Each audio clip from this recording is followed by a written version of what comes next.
Olá, meu caro aluno, minha cara aluna de ensino religioso. Eu sou o professor Yuri Lima e quero te acolher e dizer que você é muito bem-vindo e bem-vinda às nossas aulas de ensino religioso do 7º ano. E nós teremos como oportunidade refletir o seguinte objeto de conhecimento: místicas e espiritualidades nas diferentes matrizes religiosas, africanas, orientais, ocidentais, indígenas, brasileiras e amazônicas. Então, pega seu caderno, sua caneta, seu lápis e vamos que vamos para a aula de hoje.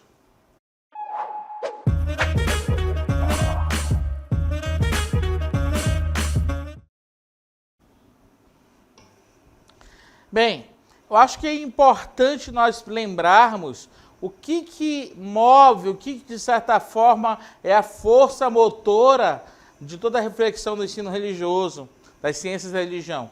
Em primeiro lugar, é o fenômeno religioso.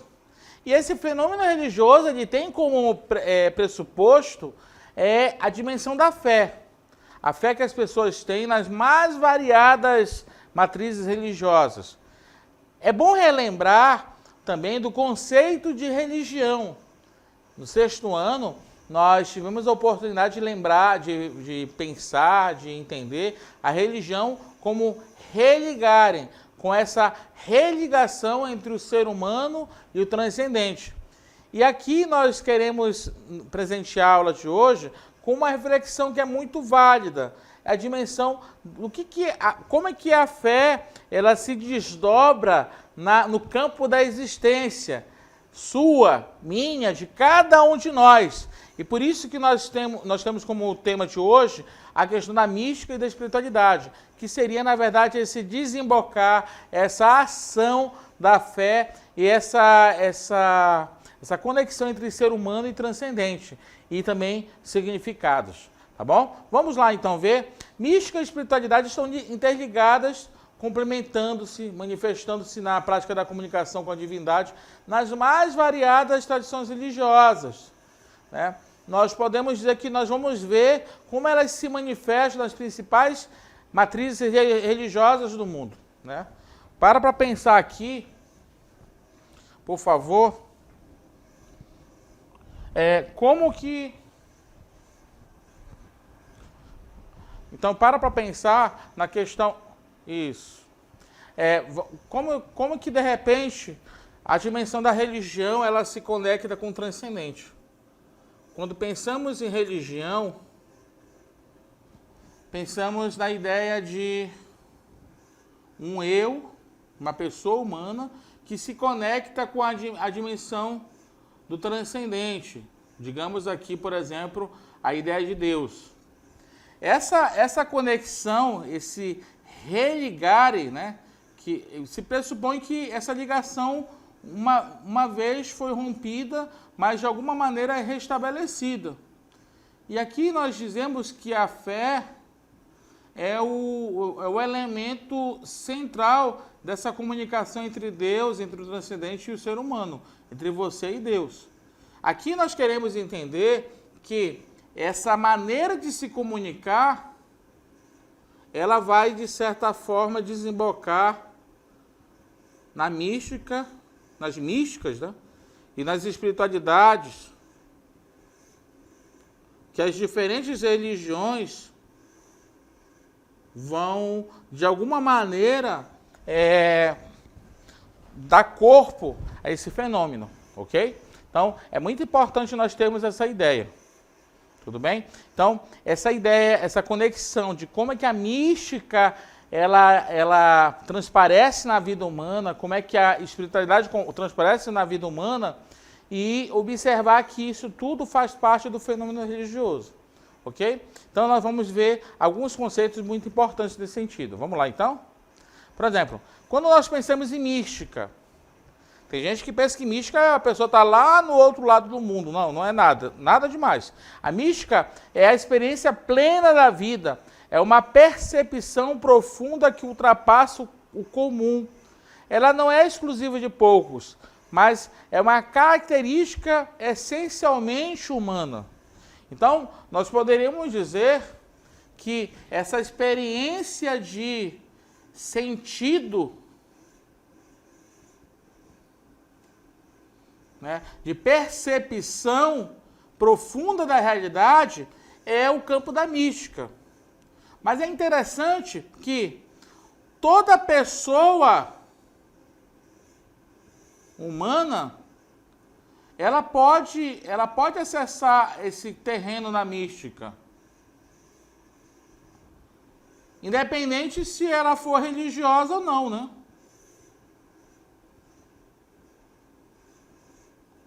Ou não. Ok? Toma essa nota aqui, que é bem interessante. Então, ela não é exclusiva, mas é uma característica humana. Então, essa é a primeira ideia. Segunda ideia que eu quero comentar com você, que é muito importante, que a gente vai discutir sobre isso, é a ideia de espiritualidade, né? Quando pensamos em espiritualidade, nós pensamos essencialmente no quê? No movimento de busca, a busca humana por um significado maior para a vida. E aqui a espiritualidade, ela de certa forma, ela está conectando nós a esse algo além de nós. Ela se manifesta de variadas maneiras em cada tradição religiosa. Então, enquanto que a mística é uma experiência de profundidade com a vida,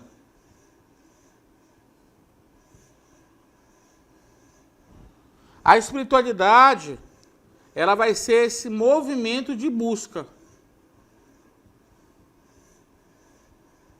Ok? Esse movimento de busca por um sentido que vai além dessa vida. E é interessante que por trás de toda a espiritualidade nós temos duas perguntas interessantes, que são perguntas que vão acompanhar a gente ao longo da vida. Da onde nós viemos? Para onde vamos?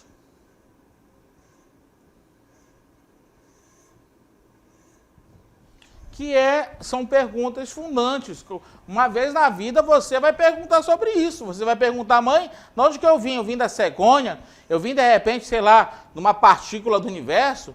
Eu vim de Deus? Eu vim de repente... Não sei, você vai perguntar um momento da vida sobre isso. E cada um de nós também vamos nos questionar sobre para onde que nós vamos. O que acontece com você, comigo, com cada um de nós quando morremos? E aqui é uma coisa bem interessante. A espiritualidade também, ela conversa, ela provoca também a dimensão da finitude, que todos nós vamos passar dessa vida. Ok?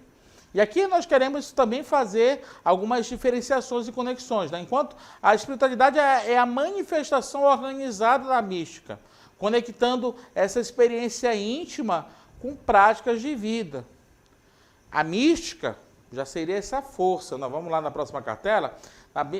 Anota bem. Enquanto isso, a mística é o quê? É como o amor. É uma força que ultrapassa a razão, enquanto que a espiritualidade sistematiza essa experiência, né? É bem interessante isso, porque eu diria o seguinte, né? Enquanto que... Vou colocar até um coraçãozinho aqui, né? A mística, ela de certa forma permeia toda a vida, é o coração da vida. A espiritualidade,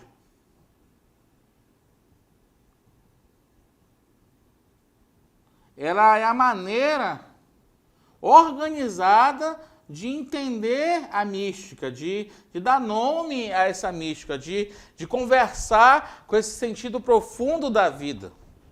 Ok? Então a espiritualidade ela vai sistematizar, ela vai organizar a mística da pessoa humana. Ok? E aqui a gente pode pensar também como é que aconteceu essas práticas de comunicação com a divindade nas tradições religiosas. Para pensar. Desde os tempos antigos, os seres humanos procuram formas de se comunicar com o divino, seja por meio de orações, rituais ou sacrifícios. E aqui nós vamos pensar que essa maneira de comunicar com o divino, essa maneira de comunicar com Deus, ela vai acontecer de mais variadas formas ao longo da humanidade, ao longo do tempo, né? E aqui a gente vai pensar o quê? Como é que essas variações vão acontecer? Vamos pensar que as práticas de comunicação com a divindade, elas variam entre as tradições religiosas e os costumes locais. E aqui para pensar que elas incluem orações, rituais, sacrifícios e meditações. Então, nós podemos dizer o seguinte, que toda prática religiosa, ela está conectada, ela está, de certa forma, linkada com o quê? Com a tradição local, com a cultura local. Vou dar um exemplo. Muitos de nós vemos filmes que falam sobre o Oriente, os monges tibetanos, né? Até lutas marciais, né? Os templos budistas. Mas esse fenômeno religioso, daquela maneira que eles vão se organizar, ele vai, de certa forma, nascer naquele contexto cultural da Ásia, do Oriente, lá do Extremo Oriente. Que tem um ritmo, que tem uma maneira, tem um jeito de ser que é diferente daqui do Brasil. Nós brasileiros acho que somos muito oba-oba, somos muito alegres, somos muito animados, né? E enquanto que no Oriente, na Ásia, você vai ver assim uma certa seriedade, uma certa introspecção nessa questão da espiritualidade. Isso não quer dizer que isso não ocorra aqui na América Latina, mas são maneiras e rituais que estão conectados com as culturas locais, as culturas de cada lugar, ok? E aqui é uma coisa interessante, quando a gente para pensar em comunicação com a divindade, com o transcendente, todas as tradições religiosas, elas apresentam uma forma de comunicação com a divindade. Para pensar que desde os povos da antiguidade até os nossos dias, olha só que interessante, os seres humanos necessitam externar a sua emoção e a sua crença na divindade. E para pensar que essa maneira de externar vai transparecer seus desejos, seus pedidos, seus agradecimentos, suas orações, né? Para nós aqui, e aqui é uma coisa interessante, essa maneira, essa comunicação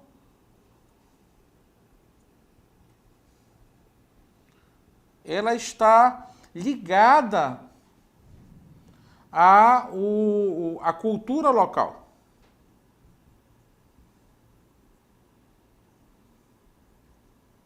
Ok?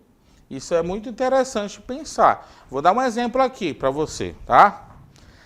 Nós estamos aqui na Amazônia, né? Somos amazônidas, aqui no coração da Amazônia, e tem alguns costumes que são interessantíssimos para você que está vendo de fora da Amazônia. Por exemplo, aqui na Amazônia nós temos costume de fazer a festa dos santos, que são as comunidades ribeirinhas, que o pessoal se organiza para a festa de São Sebastião, São João, né? E às vezes tem lugares que o pessoal faz o mastro, vai pegar o mastro lá na mata, manda rezar a missa, depois tem as promessas, né? E junto com as promessas as famílias vêm, fazem aquele festejo de uma semana, de 4 dias. Então, essa maneira, esse rito, essa maneira de oração, que às vezes tem as ladainhas dos santos, são próprias daqui da região amazônica, pelo menos aqui de próximo de Manaus, aqui dos arredores. Então, essa maneira de se comunicar é próprio da gente, que é diferente, de repente, de quem está lá no Centro-Sul, de quem está na Argentina, de quem está, de repente, na Bolívia. Eu fiz uma experiência de conhecer a Bolívia há algum tempo atrás, e interessante, próximo de La Paz você tem o Lago Titicaca, que é o lago mais alto do mundo, a coisa mais linda do mundo. Se um dia você puder ir, vá que você não vai se arrepender. Mas uma coisa interessante, esse Lago Titicaca, ele tem um mito de que os povos incas nasceram lá, o povo inca, e a Pachamama, que é a grande deusa, nasceu lá. E lá na Isla del Sol, o pessoal fala que Pachamama habita. Pelo sim, pelo não, quando as pessoas vão para o Lago Titicaca, sempre tem o costume de visitar o Santuário de Nossa Senhora do Copacabana e pegar um barquinho e visitar a Isla del Sol, que é dentro do Lago Titicaca, que é um costume indígena, né, que fala sobre a questão da Pachamama, da grande mãe, ok? Vamos lá então para algumas ideias? Essas práticas comunicativas variam de acordo com a tradição religiosa e costumes locais de um povo. Vejamos agora como em algumas tradições religiosas se realizam as práticas comunicativas, que aqui, as orações, os rituais, os sacrifícios.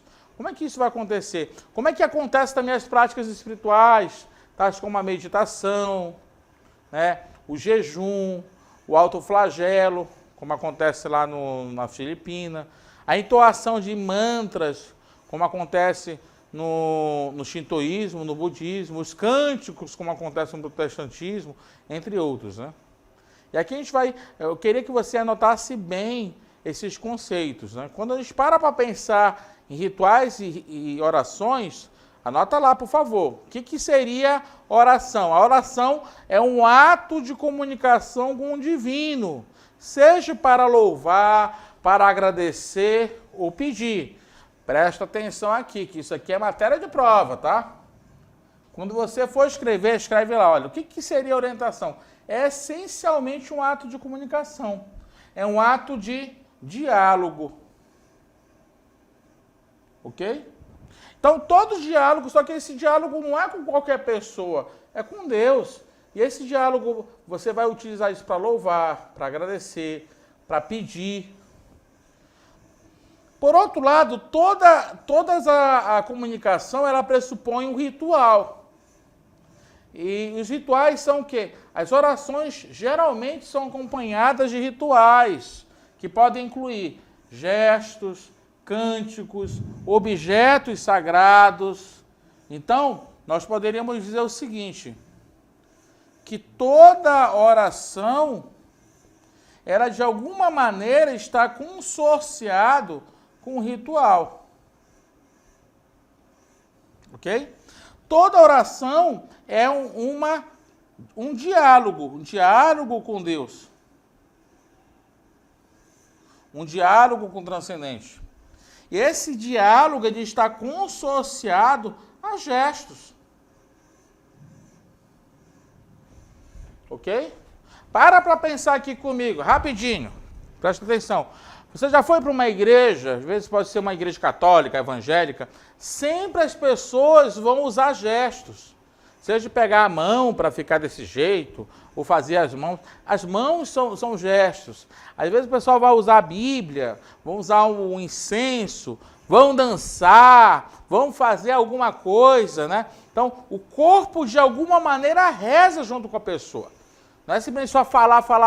Não. A comunicação, ela pressupõe uma comunicação holística, uma comunicação de todo ser humano que ele se relaciona com esse divino, com esse Deus, com esse transcendente. Tá bom? Então, isso é muito importante você tomar nota. Pensar que toda oração é um ato de comunicação, de diálogo com o divino, que aí normalmente você vai usar para pedir, para desejar, para, de repente, para agradecer, então, para se arrepender também, né? E, ao mesmo tempo, você vai ver a questão da oração junto com os rituais. Os rituais podem ser das mais variadas maneiras. E aqui, presta atenção em alguns rituais e maneiras de oração que nós vamos ver nas mais variadas tradições religiosas que nós estamos querendo conversar e dialogar acerca do nosso tema de hoje. Por exemplo, vamos pensar aqui nas religiões orientais, lá no hinduísmo. No hinduísmo, a oração não tem uma forma única, olha só. Ela pode ser feita através de mantras, de oferendas, mas sempre a oração ela tem uma intenção de buscar a ascensão espiritual. Então, no fundo, o islamismo ele percebe que essa oração é uma maneira pelo qual o ser humano vai evoluir. Ok? Anotou aí direitinho? Depois a gente vai ver mais coisas sobre isso. E junto com essa oração, vamos pensar também nos rituais que os hindus fazem, né? Os hindus, normalmente, eles realizam rituais diários, tais como acender velas, incensos, oferecer flores aos deuses em altares caseiros. Então, essa é a maneira como os hindus vão ritualizar a sua oração. Eu cheguei e tive a oportunidade de conhecer a Guiana Inglesa. Para quem não sabe, a Guiana Inglesa fica aqui no norte do Brasil, do ladinho de Roraima. E nós temos assim, uma quantidade de pessoas que são hindus assim, bem grande. E interessante que a gente vai nos comércios, vai em algumas casas, e as pessoas têm seus altares para os deuses hindus, e sempre tem uma comida, alguma coisa interessante, e fora que é cheiroso, né? É algo bem interessante nesse sentido, né? Vamos agora para o shintoísmo. O shintoísmo, para quem não sabe, é uma religião lá do Japão, né? Enquanto que o hinduísmo nasceu na Índia, o shintoísmo nasceu no Japão.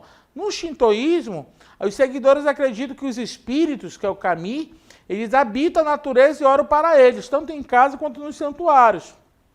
E aí o ritual deles inclui oferendas de arroz e chá aos espíritos e festivais anuais de celebração. Então, olha só que interessante lá no Japão. Então, é muito normal os japoneses, os shintoístas japoneses, eles terem essa relação com os ancestrais, mas também essa relação com a natureza.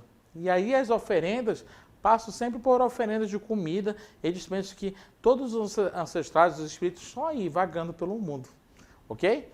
Vamos pensar agora no budismo. O budismo é uma religião oriental, assim, milenar, né? Lá do Buda, que foi um grande pensador, né? No budismo, a oração é um meio de desenvolver qualidades como a compaixão e a sabedoria. E cada vez mais que você faz a sua oração, você se aproxima do estado de Buda, que é um estado de pureza espiritual, de desenvolvimento espiritual supremo, né? E aqui nós vamos ver que os rituais no budismo são feitos diante de relicários, com oferendas e gestos de reverência, né? Então é muito interessante ver a relação do budista com a dimensão das oferendas e dos gestos, ok? Agora nós vamos dar uma olhadinha nas religiões ocidentais. No cristianismo protestante evangélico, nós vamos ver que a oração é a forma direta de comunicação com Deus, por meio do qual os fiéis expressam sua fé e seus pedidos. Então, na verdade, não tem intermediário. Na oração evangélica você vai ver, né? Você vai ver o quê? É Deus e a pessoa. É Deus e a relação mais direta, né? Pela fé você conversa com Deus, ok? Agora, os rituais nas igrejas evangélicas são bem interessantes. Vamos ver aí, então. Existem rituais. Por exemplo, quando você vê o pessoal no culto cantando, né? Fazendo as leituras bíblicas, fazendo oração comunitária com imposição de mão, fazendo um monte de coisa, você está vendo um ritual, ok? Nas religiões ocidentais, também no cristianismo católico, aqui a gente tem que pensar no cristianismo romano, ortodoxo e anglicano, aqui a gente tem 3 exemplos de igrejas, né? Que são uma católica, uma ortodoxa e uma romana, uma ortodoxa e uma anglicana. A oração no catolicismo é uma forma de comunicação direta com Deus, que nem no modelo protestante evangélico, ok? E aqui a gente pode pensar uma outra situação interessante, né? No catolicismo romano e ortodoxo, as preces podem ser dirigidas também à Virgem Maria e aos santos por intercessão. Os rituais, nós vamos ver uma coisa bem interessante. As missas e os sacramentos são expressões litúrgicas centrais que conectam os fiéis ao divino, com variações em suas formas e ênfases. Os rituais incluem também o uso de ícones, procissões e cânticos litúrgicos. Nós vamos ver que uma coisa bem interessante em relação ao catolicismo romano e ortodoxo. Para quem não sabe, o catolicismo romano é aquele catolicismo nascido em Roma, que tem o papel do Papa, ok? E quando pensamos no catolicismo ortodoxo, são as igrejas que são católicas, mas nasceram no Oriente, ok? Por exemplo, você vai ver grandes igrejas como a Igreja Ortodoxa Russa, a Igreja Ortodoxa Grega, que vão ter seus patriarcas, que são tão importantes quanto o Papa para a Igreja Romana. Ok?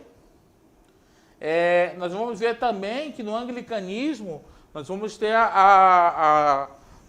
na verdade, o papel do arcebispo de Cantuária, tá?